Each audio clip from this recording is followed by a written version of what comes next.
Hello friends, എല്ലാവർക്കും ഞങ്ങളുടെ കാരൂസ് ഫാമിലിയിലേക്ക് സ്വാഗതം. ഇന്ന് നമുക്കൊരു നാടൻ പുഴുക്കിൻ്റെ റെസിപ്പി പരിചയപ്പെട്ടാലോ?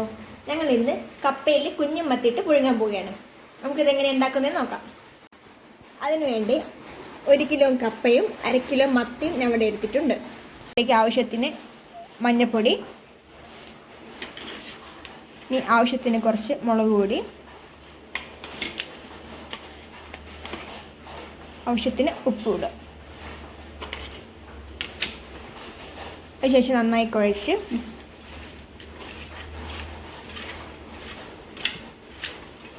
ഇതിലേക്ക് വേവാൻ ആവശ്യമായ വെള്ളം ഒഴിച്ച് നമുക്കിത് അടുപ്പത്ത് വെക്കാവുന്നതാണ്.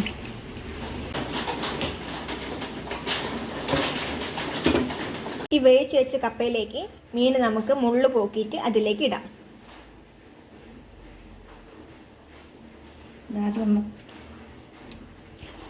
മുള്ള് കളഞ്ഞ മത്തി നമ്മൾ കപ്പയിലേക്ക് ഇട്ടിക്ക്. ഇനി ഇതിലേക്ക് ആവശ്യത്തിന് പച്ചമുളകും കറിവേപ്പിലയും നമുക്ക് ഇടാം.